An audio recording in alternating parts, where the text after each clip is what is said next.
Hi, this is Ned Siegfried from Siegfried and Jensen. As proud sponsors of BeliefCast, we hope you are inspired by Todd's weekly podcasts, which contain so many courageous stories of recovery and personal growth. Remember, it's not what happened in the past that matters, it's what happens in the future. We invite you all to work hard and be optimistic about your future. Enjoy today's podcast. Well, we are back, everybody. Thank you once again for tuning in. This is Todd Sylvester with the Todd Inspires BeliefCast. I can't thank you guys enough. We are trending on Apple Podcasts and Google Podcasts because of you guys. We've had amazing guests on who have shared some amazing stories. They're vulnerable. And because of that, guys, we are just doing great. We're ranked in the top 150 in the world in mental health. And so that to me is just amazing. We're trying to help people. And so thank you. I'd like to give a shout out to our sponsors, Wasatch Recovery, Siegfried and Jensen, Veracity Networks, iHeal Institute, and Living Interventions Recovery. And I want to thank all of you guys for being willing to support me. You guys are amazing, and I love you. Today, we are joined with an amazing human being and a light in this world. Her name is Leslie Weirich. Leslie, thank you for joining us today. Well, Todd, it's just an honor to be asked to share our story on your platform. And I want to thank you for the work that you're doing in mental health to raise awareness, and especially on the topic of suicide prevention that we're going to speak about today. Yeah, we're going to talk about a very serious subject. And yeah, Leslie, I know you're very busy. You're doing a lot of good in the world. And I'm honored to have you on the show. And folks, I'm telling you, this is going to be a tearjerker. It's going to tug on your heartstrings, but hopefully it motivates all of us to reach out and help the one who needs it. And I know sometimes we don't even know that. And Leslie's going to talk about that. So a little background on Leslie. She knows the highs and lows of life. And she loves to share both. She's had a successful career. She married the love of her life. She was blessed with 2 beautiful children, but she also knows incredible loss. And September 12th, 2016, she lost her son, Austin, to suicide, which we're going to talk about today, but among a bunch of other things. And she's a suicide prevention advocate, and she's trained in all kinds of areas in that field. And she has been speaking ever since. And one of my favorite quotes that I love that Leslie says, she says, "Telling my story to save lives is what gets me up and going every day." I love that. And she's going to share her story with us today. And so maybe, Leslie, where we start, and again, we're going to talk a lot about what you're doing, but why don't you just give us a little background, where you live, a little bit about your family dynamic? Sure. Well, Todd, I grew up in Indiana, so I know you're in Utah. We're called Hoosiers here in Indiana. The Hoosiers, yes. The Hoosiers, right. Born and bred, went to Indiana University where I studied journalism. Now, I am the youngest of 7 children, so came from a very big family. Wow. My parents actually experienced loss very early, lost their first child to leukemia, a little girl when she was 5. And then, as my dad would tell everyone, I filled my backyard up with boys trying to get to another girl. So right. 5 boys in a row, and then I came at the end. All right. A nice bookend there. Yeah. There you go. My husband says 5 older brothers. That explains a lot about my personality. But so I am the youngest, and I grew up with 5 older brothers in northern Indiana. Fort Wayne, Indiana was my hometown. Sort of lived all over the country with jobs, and have had just a really wonderful life professionally. And then we live now, my husband and I know that you're in Utah, we live in Amish community. So really, people laugh when I say this. I say there are more buggies than cars where I live. So I live in a very rural little area called Middlebury, Indiana. And as I like to tell everybody, we have 1 stoplight, and suicide knows no zip code. We have 1 stoplight, yet we've lost 2 teens in our town to suicide in the last year. Wow. So we can talk about it. It does not matter. Suicide, mental health, anxiety impacts us all. It's a universal thing. And that's what we're here to talk about. Absolutely. And again, I'm glad you point that out, because we think that it's, just people that maybe have an issue that that can't be fixed. I mean, it Right. affects all of us. We all go through tough times, and in Right. obviously this pandemic that we're going through, which even makes it more magnified because of the isolation and, you know, being kind of cut off from the world. So, and the Right. connection. So, you know, there's a lot we want to talk about. I want to say this before we get into your story. You know, I've done a lot of research on you, and I'm so grateful that you're so willing, but you're a very driven woman. You've been very successful in business and stuff, but you've put that all aside Mm-hmm. so you could go be this advocate and to Mm-hmm. go help save lives with your story and what you've been through. And I just want to give you props. I admire that you're willing to be vulnerable like that, because that's not an easy thing to do, because Mm-hmm. you have to almost like relive it every time you tell it, right? Right. Right. Yeah, that's a great point. So I was a financial recruiter. And then we lost our son. Actually, we lost him on World Suicide Prevention and Awareness Day by sheer coincidence. He took his life. He was 20 years old. And a little background on my son, Austin. Yes, He please. was what Austin was what the world would call an overachiever. You know, I mean, he looked like he had it all. Graduated above a 4.0 from high school, taking weighted honors classes, received $26,000 in renewable academic scholarships, was accepted to multiple colleges, played football, ran track, a two-sport athlete. He even received something called the Hugh O'Brien Leadership Award, which is only given to one student in the entire high school. So, you know, if there was an award or an achievement, he won. He was scholar athlete all 4 years. Man. You know, just you name it, he won. So by the world standards, Austin had it all: leadership, academics, athletics, you know, it just everything. He chose to go to, there's actually only 3 colleges left in the United States that are all male. And our son decided to attend one of those colleges, which is called Wabash College. It's about 45 minutes west of Indianapolis. Very academically rigorous, very difficult to get into. You have to have a lot of extracurriculars, great grades, high SAT and ACT scores. Typical, very driven. They say, you know, we inspire leaders. Wabash College builds leaders. So, you know, those boys that choose to go to that school, you know, they're on a mission to, like, you know, set the world on fire. You know? Yeah. And that was my son's personality, you know. So as I say, Todd, you know, perfectionism, I believe, is a part of a mental illness. And I think perfectionism is what ultimately took our son's life. And that's why so many people were so shocked when he did take his life, because, you know, when everyone looked at him, he would be the last kid in the world that you would ever think would make this decision. But what ultimately led to Austin's decision that evening was a relationship with a young woman. And I don't spend too much time talking about that, because I said, you know, that was sort of the catalyst that evening. But Austin's whole life was about masking depression and perfectionism. And that's really what I want to focus on when I speak to young people. And today to talk a little bit to you about, you know, because I've been invited to do our very first my first TEDx talk. Congrats. That's awesome. Yeah, thank you. Thank you. And it's going to be March 26th, and it'll be at Austin's college. I have yet to go back there since he passed away, so it's going to be emotional since he was on campus when he took his life.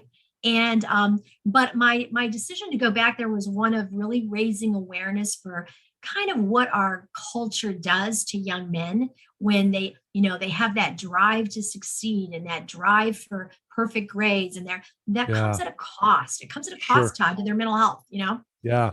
I think, you know, you touch on a point there. I think, like, even you see it a lot on social media. It's like, you know, it's like let's grind, let's work hard. Let's, you know, you push yourself, you can do anything. And on some level, that's a good thing. So we can kind of break out of a mold here and there, but the pressure that puts on an individual, we don't know what's really going on and how that's affecting them. And then if I got to be perfect in order for me to feel like I fit or belong. Right. And then, you know, with young people growing up today, Todd, let's just throw social media in there, okay, for a minute. So then they have to compare themselves to, you know, athletes, and, you know, I've got to look like, especially young women, I have to look like this, you know, and so it's so much pressure. And I think the one thing that, you know, I speak all over the nation, but I just spent the week before Christmas on Fort Bliss at the Army base in El Paso, Texas. I was invited there by the chaplain because they have had 20 suicides on that base this year. And those are young soldiers, the ages 19 to 23, 24. So I believe that, the key to turning around these suicide statistics in our nation, which are horrible right now, especially youth suicide, is we have got to build coping skills and resiliency into these young people at a really early age. I mean, you really can't start too young. Right. No, I love that. Well, there's so many directions I want to take this, but I think it would be good if we start with, and if it's okay with you, you received a phone call at 2:30 in the morning on September 10th. And if you can kind of just pick up the story from there and just kind of share what transpired after that. Well, I wish it was a phone call, Todd. It was a knock on our door. Oh, sorry. No, that's fine. That's fine. So as I tell everybody, my husband can sleep through almost anything, but not me. I'm a very light sleeper. Yeah. So, it was September 10th of 2016 and in a 2-story house. So all of a sudden at 2:30 in the morning, there is a ringing of my doorbell like my house is on fire and just a pounding on my front door. And, I jumped out of bed as quick as I could. And I woke my husband up who was asleep. And I said, someone's at our front door. And before he could even get out of bed, I was bolting down the stairs and I, sort of yelled through the door, "Who is it?" And I looked, there were windows on both sides of our front door. And as I said that, I could see the police car parked in front of our house. And I opened the door and the police officers, by that time, my husband was standing beside me and they said, "Do you have a son named Austin Weirich who attends Wabash College?" And I said, "Yes, I do," and they said, they gave me their card. They said, "You need to call the dean at the college. Your son has been in an accident." Now, those are words that no parent ever wants to hear, but especially at 2:30 in the morning. Yeah, really. Yeah. So we ran back in and we called the number and the dean of the college answered. And he had shared with us that Austin was with his girlfriend that evening and there had been an argument and our son had shot himself. And there was a very bad storm going on that evening. I mean, lightning, thunder, rain, like you couldn't believe. So they tried to get a helicopter in there to life flight him. He was still alive and they tried to get a helicopter in there to life flight him. And they weren't able to land. So they took him by ambulance 45 minutes away. And so my husband and I, we had, our daughter was 16 years old at the time. And of course, she was listening to all of this on our front porch. And we went upstairs to tell her that we had to get in the car and go to Indianapolis. We asked her to pray for Austin. We told her we'd call her and update her when we had more news. So we headed out for a 3-hour drive at 2:30 in the morning in this storm. And we got about a half hour down the road and my cell phone rang. And it was the emergency room doctor. And he said, he asked if we were on our way. And of course, I told him that we were. And, he asked if we could pull over to the side of the road so he could talk to us. And he said that the ambulance had just arrived with Austin. And he was sorry to tell us that there was no pulse. Gosh. And so, as I say, my husband, Keith, Austin's dad, who is really the most soft-spoken man I've ever known in my life, he just took his fist and hit the steering wheel and cried out to God and said, "Why, oh, why?" And we both just sat on the side of the road and then we drove on, the next 2.5 hours, pretty much in darkness. And that storm was just never letting up. And we got close to the hospital and Keith looked over me and he said, "It's like God is crying with us tonight." Yeah. And I always say, I believe that he was, Yeah. But as I tell everybody, people who are believers and people that, believe in more than we see here, is that we were about to experience love and mercy that night like I've never experienced in my life. And 5 years later, I can't even explain it to you. When we arrived, there was a chaplain that walked toward me and he took Keith and I to the back where we could sit down. And of course, the doctor and nurse both came in. And the first thing they asked us is if we wanted to see our son's body. And I really don't know where these words came from, but I said, no, because our son's not here anymore. And that's a decision that Keith and I have never, ever regretted. But where the most miraculous part of that evening came from was in our state, the way this happened, because of a suicide, someone has to identify the body. And so somehow I say, in the depths of my grief, I seem to remember a very unique injury that Austin had on his left ring finger. And I started to describe it to the nurse and doctor. And the Chaplain Paul, he spoke up and he said, Mr. and Mrs. Weirich, I'll go back for you on your behalf and I'll identify your son's body for you. Wow. And I said, what an incredible act that could have only been given to us by somebody that has walked in our shoes, because he prayed over us before he went back and really asked God to give us comfort the way that he'd been comforted 3 years earlier when he lost his 17-year-old son. Oh, man. Yeah. So, the whole night and then the blessing was we were able to harvest Austin's organs. So we were able to donate both of his heart valves, his corneas, and all of his bone and tissue. So that allowed us, before we left that hospital, to realize that families were getting calls that morning. Lives were being changed, lives were being saved. So it didn't feel like we left everything at that hospital. We felt like life was going on. And I said, I would really love someday to meet the person that got Austin's eyes, because he loved to read. Yeah. And I haven't done that yet, but I hope to do that someday. Sure. Yeah. And then we established, in 2 weeks, we had over $20,000 in a scholarship fund at his high school. So we have given away we've given away 5 high school scholarships, college scholarships at his high school in the past 5 years. And then past a year ago, I partnered with our community mental health center. I cover 2 counties, and I am the first suicide prevention specialist in these 2 counties. And we are implementing an evidence-based suicide prevention program called Sources of Strength in 4 school districts this year. And we're hoping to add 2 more by fall. Wow. That's amazing. I want to talk about, that chaplain that went back to identify the body. You said, what a tender mercy that was. And, and a blessing that you needed in that moment of grief, of, tremendous grief. That's not even right, the word, but, as you're going through this in that moment and stuff, I know you and your husband are men and women of faith, and you rely on that a lot. How did your faith, obviously it was helping you in the moment, but how has that continued to maybe help you do what you're doing now and move in this direction of helping people? Well, I know you have many listeners out there who have different beliefs, but we are people of faith. And one of the things, we did not have Austin's service for 2 weeks after he died, because we were trying to get family in, and people were kind of flying in from all over the United States and even out of the country. So his celebration of life, I decided, we're not going to talk about what happened in the last second of his life. We're going to talk about the first 20 years of his life and who he was. Yeah. And so I asked everyone to wear red. His high school and college colors were both red and white.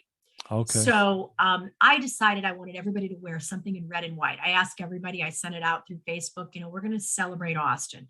In fact, a lot of people ordered his jersey, his football jersey with his number 37 on it. And it was a celebration. Yeah. But I really prayed. I didn't sleep much in those few weeks. And I prayed and I asked God to kind of show me, a direction. We knew within 24 hours that we were going to use our story. We knew very quickly. Really? Yeah. We had said, my husband and I, that if we ever had an opportunity to show people who we were, it would be at Austin's service. And so we did not run an obituary when he died. We just didn't. And we had 650 people at his service. We would have had 750 people, but his football team was playing that day. And I really kind of cried out to God, because I really wanted to speak about his life and who he was. Yeah. And so I am not a biblical scholar, but I opened my Bible to Genesis 50:20. And if you know Genesis 50:20, it's about Joseph and his brothers, but it says, you intended to harm me, but God used this for good, to accomplish what is now being done, the saving of many, many lives. So I claimed that verse. Little did I know how powerful that verse was going to become and be manifested in my life. But so I'd like to say that was the last tragedy, Todd, that college had on their campus. But on the 2-year anniversary, the first year on Austin's death anniversary, it's hard. It's World Suicide Prevention. We're in day, and we were just navigating through our grief, trying to get through it, Yeah, sure. So on year 2, I really I wanted to do something meaningful that day. I wanted to volunteer in an organization.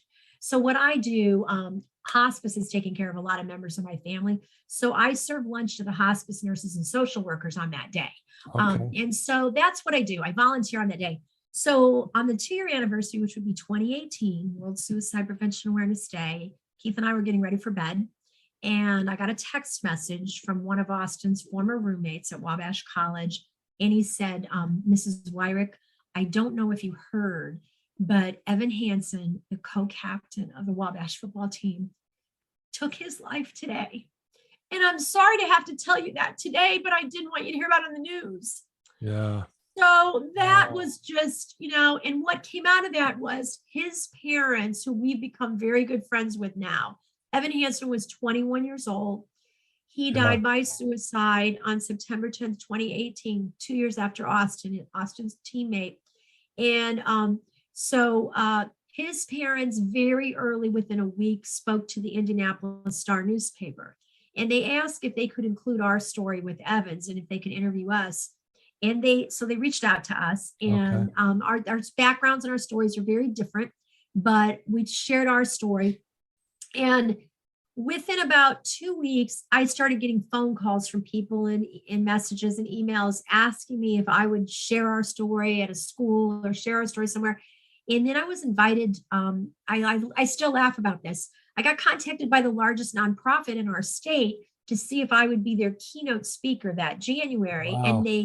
And I laughed at them and I said, I'm not a keynote speaker. I'm not, I have a story to share. And they're like, well, we really want you. And this organization puts licensed clinical therapists in schools. It's called Crosswinds Counseling. So my husband's like, yeah, I think you should do it. I think you should tell our story. So 3 months later, I get up there, and this was the 5th year in a row they had this fundraiser. And in 24 minutes, I took the stage and I shared our story.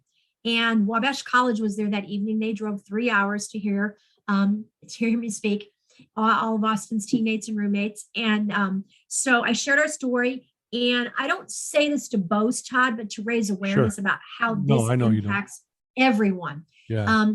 That was the 5th year in a row they did it. We broke a fundraising record. They raised $249,000 10 minutes after I left the stage. Man, that's amazing. At that point, and that was to put licensed clinical therapists in 25 schools in Northern Indiana. And at that point, I went, you know what? This story, I knew our story had power, but I thought this story has to be told again and again and again to save a life. Wow. And so, and then I started speaking, I would speak at youth groups, I would speak at schools, health education classes, just kind of wherever. And my first talk that I gave was to a group of young women. And at the end of my talk, a young girl I think she was around 17, ran out of the room. And apparently she was one of 6 children. I learned her story later. Apparently she had written 5 letters that afternoon to all of her siblings. She had a plan, she had the means, she had it all prepared the next day to take her life. And she came to my talk and she went home in tears. Of course, she turned those letters into her mom, and her mom called me. And she said, you saved my daughter's life tonight because of your story. She's not going to take her life tomorrow. And that young woman is a junior at Indiana University studying accounting right now. And I still keep in touch with her. Well, if she's listening right now, we want you to know we love you, and Leslie loves you, obviously. And we're so glad you're still here. I love her. I have a lot of stories like that now. I've been doing this 4 years. I have a lot of stories. So that's really why that's on my website, why I say that, because I just need one story like that. Yeah. So when I was at Fort Bliss, I spoke to those soldiers once again. You have a recipe for suicide there. You have young men who are, have access to firearms. Yeah. And then, you just throw in as I say, an immature prefrontal cortex, which is where, we can talk about that, where all those decision-making skills are housed. It's not fully developed till they're 27. they get emotional in a relationship like my son did. Yeah. 19 out of the 20 suicides involved a relationship. Man. So, Yeah. I went there to speak. I went there to share our story. We talked about the signs of a toxic relationship. We talked about gun safety. We talked about it all. We talked about their brain, their emotions, stress. And at the first evening I was there, I received an email through my website from a mom of a soldier. And she said, I don't know what you said today, but you opened up a conversation with my son that I would have never had until he heard your talk. So I know that there were the chaplains shared with me a lot of stories that week. So the chaplains told me I made their office very busy that week. so I said, good. Yeah. Good. That is a good. Yeah. And again, that's why you're sharing. I want to, this is a quote from Leslie. She says, quote, I often tell people I'll never stop grieving my son, Austin. I will never stop tearing up when I tell our story, but I will tell it over and over again because it's saving lives. And that gives me tremendous hope. And this is exactly what you're explaining. You're having all these experiences and you're causing things to move, and help people in a direction that they need to go in. Love it. Yeah. Well, the last school that I spoke at, Todd, I would say, right before COVID shut our world down, it was February 25th of 2020.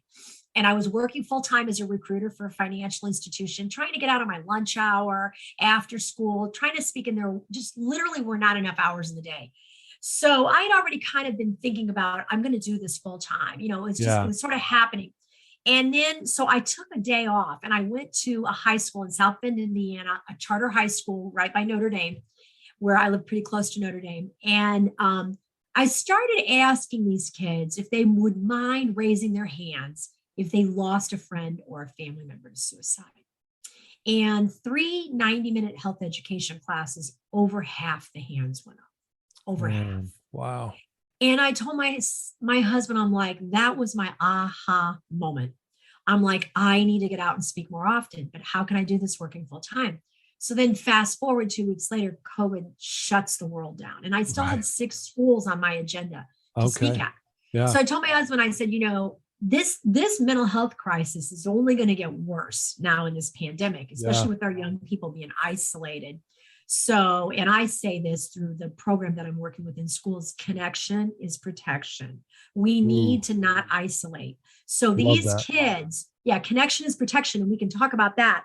So I told my husband, I said, you get these kids isolated and, on their, social media, there's going to be a lot of kids that need support and help. So I started trying to do some trainings via Zoom and, and I'm happy to do that. But my talk is very raw and emotional and it's most impactful in person. For sure. And so that's why I tell everybody, I'll fly wherever, I'll go wherever, but if I can do it in person, I prefer to do it in person. And then it also gives me an opportunity one-on-one to speak to them. They come up to me a lot after my talk and they want to talk, I've opened up things. And so, so then, fast forward, we're getting through COVID. It's not getting better. By October of that year, this is October of 2020, I get a call from the CEO of our community mental health center. And she said, I just listened to one of your talks. And she said, would you be interested in coming over and having a conversation with us? We don't have a designated suicide prevention program here. And I want to talk to you about it. Well, that was music to my ears, right? Yeah, right. So, I mask up. It's 2020, right? I go over there. I'm in this big boardroom sitting at one end, socially distanced. And, I thought I have nothing to lose here, Todd, right? I have nothing to lose. And so she said, what would you do if you could have just one thing? What would it be to impact and reduce the amount of teens and young people we're losing to suicide? And I said, I've been waiting for somebody to ask me that question for a while. Yeah. I would put an evidence-based, and I'll explain this, upstream approach to suicide prevention in every elementary, middle, and high school as fast as I could. And she said, what do you have in mind? And I said, I was waiting for that question too. Because 3 years or prior, a year after Austin died, I was blessed to hear Kevin Hines speak. I don't know if you know Kevin Hines, but he's the most famous suicide survivor in the world, jumped off the Golden Gate Bridge and survived. Yep. So I got to hear him. Oh, he's phenomenal. Yeah. I got to hear him speak in person at this high school. And after he spoke, I got to hear about this program called Sources of Strength. And I was like, we need that in every school. We need that where I live. You know, this was another county. Yeah. So I presented the program. I told her how it worked. I explained to her everything. So I joined our community mental health center. I just had my 1-year anniversary this week. I joined the community mental health center as the first suicide prevention specialist in 2 counties, Elkhart and St. Joseph County, where I live.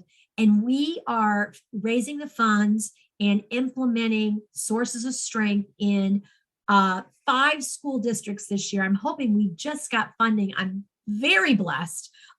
Last week, I got a call out of the blue. There's a group called the 100 Women Who Care. You probably have it out in Utah too. So it's 100 women who put in $100. They raise $10,000 a quarter. Wow. And then each nonprofit, you pitch your program to them, right, Todd? Yep. And then they can vote on what program they want to give that $10,000 to.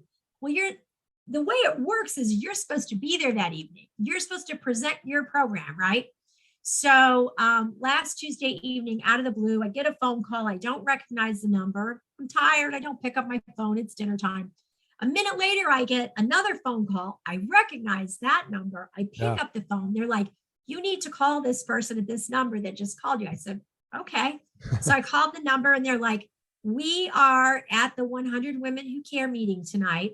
We presented Leslie's Hope and we voted to give you $10,000, which is 2 more schools this year. Dang, and I wasn't even at the meeting. You weren't even there. I wasn't even there. So next week we'll do the check presentation and I'll get the $10,000. That's enough to almost fund it depends on the school size. It's roughly about 5,000-6,000 a school, depending on the school size to implement it. But that's enough to get 2 more schools set up and running. Wow, that is amazing. That is, and again, I know why they gave it to you. One, you have a story you're telling, but man, your passion, I mean, people listening right now can feel, I'm feeling your passion here. Your passion and your desire to help other people is infectious. And I'm telling you, I'm feeling it. And I think that's why you're having all these people reach out to you. They're willing to give money and whatever. So I just want to, I love your passion. I appreciate that. I have a really dear friend who lost her brother to suicide years ago, and he battled a lot of severe mental health issues. And her family has opened up an organization called the Carriage House in her hometown. They do phenomenal work. But she came to hear my keynote one night, and she said to me, you know what it is? She said, when your pain meets your passion, it becomes your purpose. And I said, that's it. Because my pain's not going to go away, Todd. I can't rewrite my story. That doorbell rang at 2:30 in the morning. But, I am a woman of faith. And I tell everybody, we all want to hear, well done, good and faithful servant. But I also want that old enemy to go, man, I knocked on the wrong door that night. Because of what happened, I want so many young people to still be here and still be standing and still be doing great things in this world. And we need to help our young people know and give them. And we always say it's not enough to prevent suicide. We have to make this world worth hanging around for and living in, you know?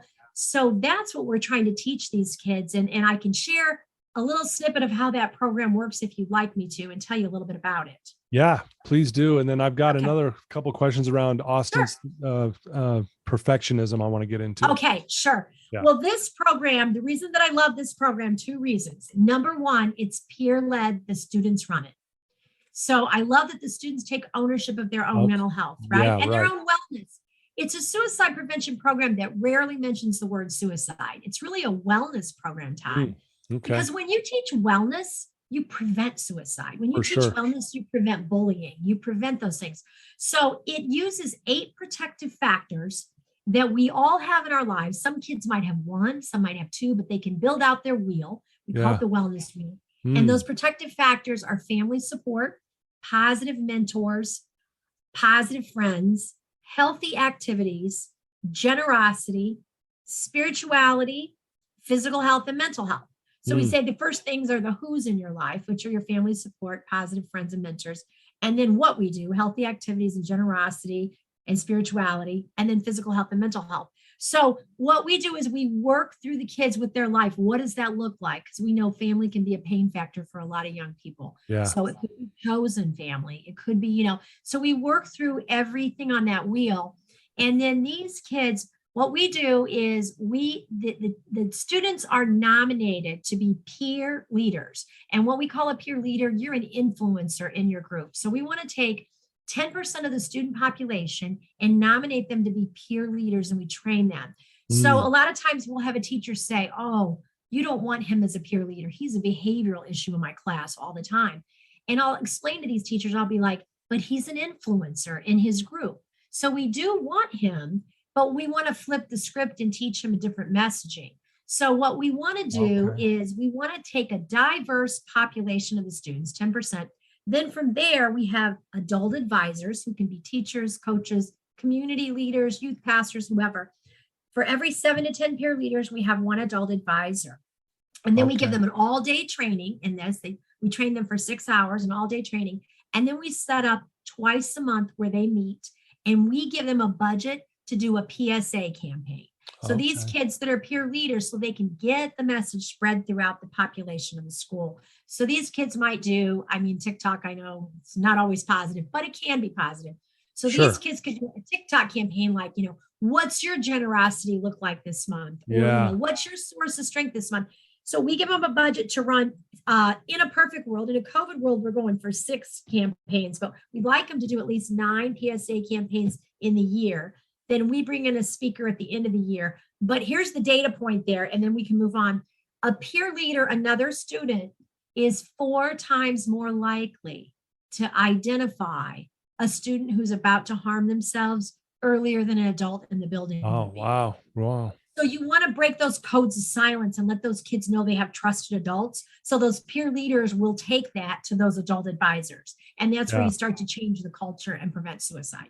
Wow. That sounds like an amazing program, like honest. And it's all great, but the one that really stood out to me is the generosity, going out and doing something for someone else. In my line of work, I always say, if you master the first 11 steps of AA, you'll drink again. If you master step 12, you'll never touch another drop. What's step 12?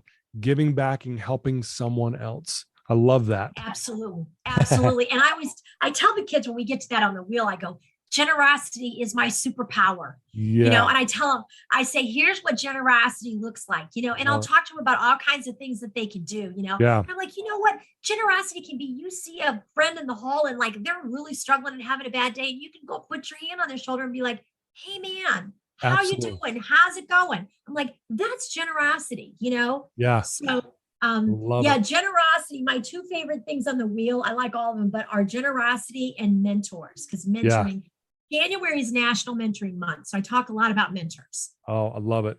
Well, I want to talk, just because I think a lot of people struggle with this, is you talk about perfectionism. Yes. And Austin struggled with that, trying to live up to a certain standard. Just tell us what your perspective of that is, and how do we kind of navigate through that and not, be caught up in perfectionism? What would you say? Right. Boy, in our culture in the United States, and I'm just going to speak about the United States because I'm very active on LinkedIn. That's my platform. And I work with a lot of people in the UK, and I think they're very ahead of us on mental health over there. Yeah. But in the United States, I think our culture we are so caught up in making sure our kids get into the right schools, and the GPA is above 3.75. And in the long run in life, is that really going to matter, Todd? Is that really going to matter? No. And, so I'm really big on social emotional learning and teaching our kids, empathy, teaching our kids these life skills that they need, because, at the end of the day, life is hard. And look what we've just gone through in the last 2 years. I wonder how my son would have weathered this COVID storm, because, he was a perfectionist. And so to give you a little glimpse of Austin and who he was, every night before he went to bed, he would reorganize his book bag and he would clean it out daily. He would set it by the back door so it would be ready to go the next morning. Like everything had to line up in a row. And so, he was just hard charging, hard driving, would work out an hour longer than anybody else in the weight room. Well, what that cost him was his mental health because, bless his heart, he was great with children. He was great with older people, but in his peer group, he pushed people away because nobody could measure up. Nobody was good enough. If they didn't do things the way he did them, then they were lazy or they were a slacker. So I think we have to be really careful as parents. And I know parents, and I'm not judging anyone's parenting style here, Todd. Sure. I guess I need to have that disclaimer. I say, I'm not a perfect mom. My son took his life. But I said, learn from our story. Please learn from our story. Your kids, the greatest gift. And I was just on a podcast with immigrant moms. I'll share that one with you. And I told them, I said, because your kids come here, and I said, they come into this world hardwired with a personality. And I said, the number one gift that you can give your children is to teach them how to fail well. How to fail well. Love that. Because here's the thing, resiliency is the number one thing that helps people in their career, in college, in high school, throughout our life. And look what your story is. Look what my story is. So in order to realize that, your failure is not a failure. Your failure is actually part of your education. It's part of your education to get you to the next step. And I will share with you briefly. So I did a Facebook Live with the Immigrant Moms group. They have built this phenomenal group. It's based out of Dallas, Texas. And the woman that started it, she's an attorney. She started it because these immigrant moms were coming to the United States and putting so much pressure on their kids. And if you think about it, we have a lot of people, a lot of physicians, a lot of doctors are Asian or Indian. And she said, they come to this country and they say, you will go to medical school. I didn't bring you to this country to bring me a C's. You better bring me A's. Yeah. And so that takes a toll on their mental health. So they're having a real uptick in suicide in that culture and their kids right now. Sure. So I spoke on this Facebook Live and they said, if you could talk to the immigrant moms about anything, I said, I know you came here for your kids to have a better life, but guess what? We all grew up here and we want our kids to have a better life too. That's every parent's dream. Yeah. But I said, the very best thing that you can do is to step back. Failure is not fatal. Failure is going to teach your kids how to, get back up the next time. But if you're there to catch them before they fall, then you're not helping them. And so I said, the one thing that I would say about these parents that have kids in every sport, every activity, want their kids to be perfect, it is going to take a toll long-term on their mental health and their emotional well-being. Wow. Yeah. Yeah. And so I saw that in my son. If he would have a breakup with a girl in high school, he would just emotionally plummet. It was the end of the world for him. There was no other girl going to come around. And it was the last girl. And I'd say, Austin, you are young. You are just figuring out relationships. But, he could not accept failure of anything. And it ultimately cost him his life. And I say, Todd, no one dies of suicide. Their circumstances are different. Their backgrounds are different. What leads up to that moment is different. But it does come down to that split-second decision in that moment when they cannot see to the next moment that things are going to get better. So I always tell everybody, if I can give these kids real world tools, and what I give every student that I speak to is I give them the Text Crisis Hotline wristband. It's leslieshope.org, and it says text home to 741-741.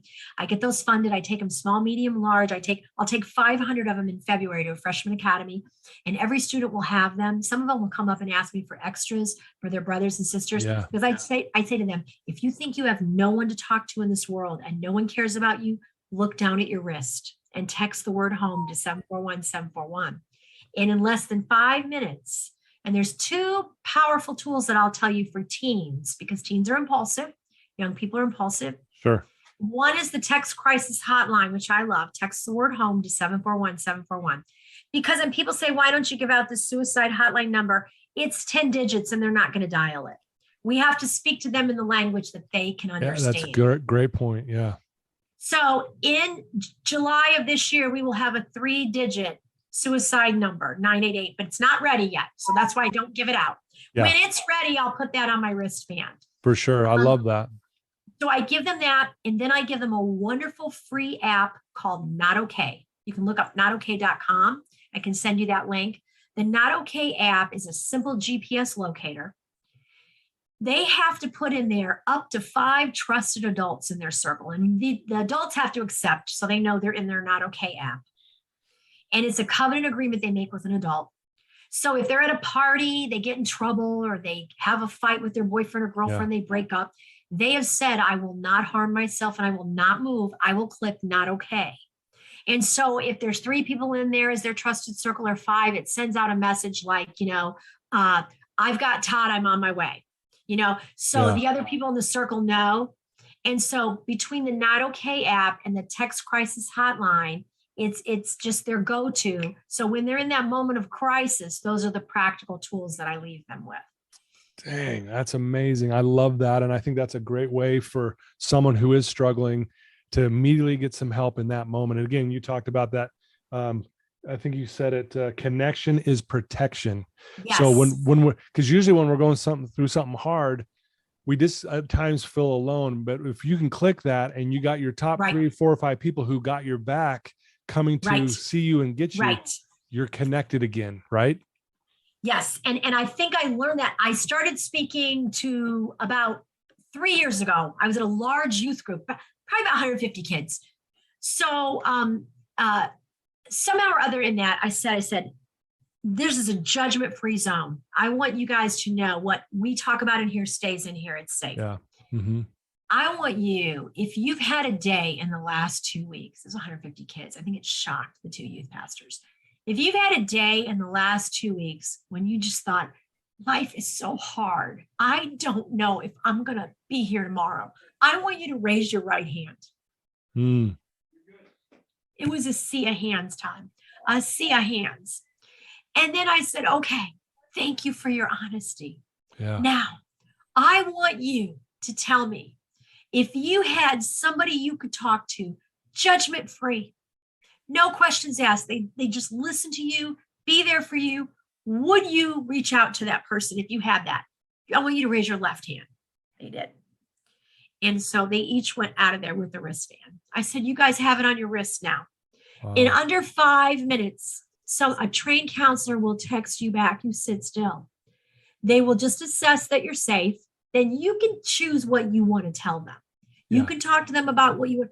But it's getting time between that impulsive brain, because this is an important point I need to bring up on this podcast. I don't believe any suicidal teen, young adult, older person ever wants to take their life or die by suicide. I don't believe they do. Yeah. I believe that they are so overwhelmed with pain in that moment. They don't know how to stop the pain. So what they are trying to do is stop the pain.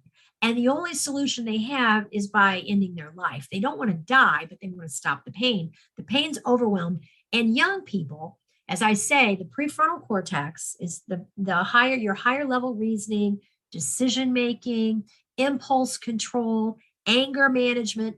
That's not, psychologists and research used to tell us it was fully developed at 25. Well, guess what, Todd? Now it's 27. Mm.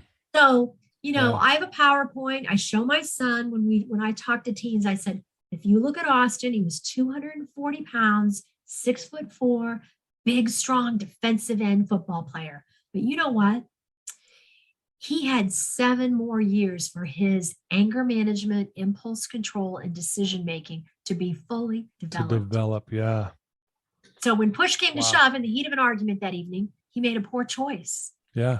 So getting these kids to pause in that moment and either text a number or click that Not Okay app, that's a life-saving tool. Because then once you can get them to what we call, you can co-regulate and help them manage their anger, anxiety, sadness, whatever it is, the big 3 emotions.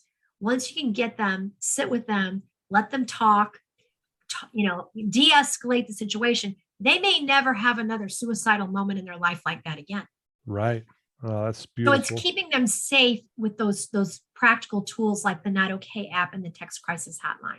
Wow, it's beautiful. I love it. I love what you're doing, Leslie. It's amazing. Thank you, Todd. I want to, if you've got all these resources and this and that, but I'm going to ask you another tough question, but you've already given us some great advice. But if there's one person listening to you right now in this very moment who is in that dark place, and maybe they don't have the wristband or thing like that, what advice could you give that one person? What would you tell that person who's in that dark place right now? I would tell them that we've all been in that place. I would tell them that and I tell my kids, if you are thinking about suicide, you are not crazy. You are not weird. You are not stupid. You are normal. Mm-hmm. We all feel that way at times. We all go through those dark moments. But I will tell you one thing, hold on, because I promise you, as bad as you feel right now, it is not going to last forever. You are not going to feel this way 5 minutes from now, 10 minutes from now, tomorrow. And so I want you to hold on to hope. And I want you to know, don't isolate. Make sure you've got a person. And I have t-shirts that say, find your person, because I talk very much about the importance of having a person in your life. Yeah, for sure.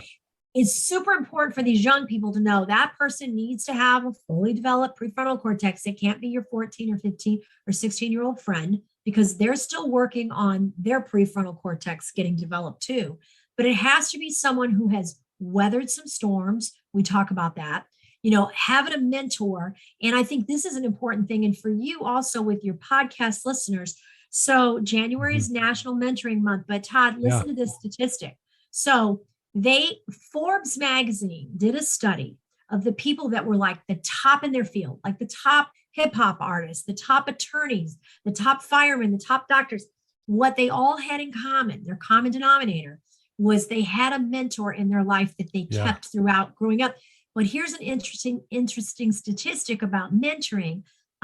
So 80% of all people who develop a mentor when they're young, like I'm going to say high school, college, and keep that mentor in their life, keep a relationship with that mentor, will never develop a substance abuse problem.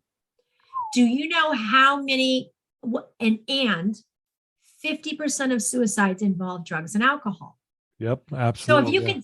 So if you can say 80% of people will not develop an addiction if they keep a mentor in their life, if they get it early in life and they keep it in life, and 50% of suicides involve drugs and alcohol, you're essentially saying a mentor prevents substance abuse and suicide. Wow. That is amazing. Thanks for sharing that. And very well said, and great advice for the one who's listening right now, because I know there is someone listening right now. They're not alone, Todd. I want them to know they're not alone. Yeah. I want them to know that if they can hear me, and they have a phone, please text 741-741. You can text anything I say, text home, it's short, but please text that. Please know that you're not alone. There are people that love you, even though right now you feel alone. And try to connect, try to find someone to sit beside you and just listen to you. Yeah, beautifully said. Wow. Well, man, I could talk to you all day. Your passion, seriously, is so infectious. I love what you're doing. And there's no doubt you are going through this for a reason. And it's unfortunate you have gone through some loss, obviously, but it's amazing. I want to refer back to the scripture you mentioned, Genesis 50:20. I want to reread that. Sure. You intended to harm me, but God decided to I'm going to repeat that. Sorry, I just butchered that. You intended to harm me, but God decided to use this for good, to accomplish what is now being done, the saving of many lives. Wow. And that is you. And I want to thank you for being willing to come share a portion of your passion and story of what you're doing. Thank you, Todd. I want to tell you just how much I admire you. And I want to thank you for being an advocate to helping those who are suffering. Well, thank you, Todd. And I think I want to make sure that every young person, anyone who's dealing with suicidal ideation knows that, there are so many resources. So make sure that you always have someone you can text. Yeah. And in this summer, we'll have a 3-digit number that you can reach out to, because so many times I tell everybody, you don't need to be a licensed clinical therapist to save a life. Right. But you need to have a set of ears. And I always say suicide prevention begins with listening and with your ears. So just sit down. You can't fix it. And I think an important point I need to bring up before the end of this, you cannot give someone the idea to take their life by asking them about it. If the thought is not there, you can't put it in. So what you can do by saying, are you thinking about suicide? You can let them know that you notice their pain, and you can open a door for them to talk. And that is the most life-saving thing you can ever do. Dang, great. That's a great point. You know, if someone wants to reach out to you, Leslie, that's listening to this, they want to know more about what you do, what's the best place for them to go to know more about you? Sure. Well, I have a website. It's Leslie's Hope, and that's just one word, no apostrophe, LESLIESHOPE, Leslie's Hope.org, because I always tell my kids, it only takes 1 second of hope to be here tomorrow. Dang, love it. Leslie's Hope.org, guys. You heard that. Please reach out to her. You will see all the great things she's doing. She's certified in so many different areas in this field now, and she's out there obviously doing good and saving lives. And it's unfortunate we have to go through some loss sometimes in order for stuff like this to happen. But I do believe that, you know, it's a gift at the same time. And I know that sounds weird, but man, having Leslie do this, you really are a gift to this world. And I'm honored to be, I mean, I'm looking at you face to face, even though it's through Zoom, but it's so great to see you. And I love your passion. Thank you, Todd. And thank you for allowing me this platform to hopefully reach out. And it's my hope and my prayer that you and I together saved a life today. Yeah, absolutely. Well, there you go, folks. I told you this was going to be amazing, and it's going to tug on your heartstrings. And please reach out to Leslie. If for some reason you can't track her down, reach out to me and I will forward that information to her, and we will do whatever we can to help you. I love you guys. Thanks to my sponsors once again. And thanks to all of you for tuning in. Please share this episode. If you think you have a son or a daughter or a niece or a nephew or anyone you know, and if you're even afraid to talk about this, send them a link to this episode so they can hear Leslie's passion and hope. And that will open the door for a conversation. Remember, connection is protection. And we got that straight from Leslie's mouth. Love you guys. And Leslie, thanks again. Thank you, Todd. Till next time, everybody.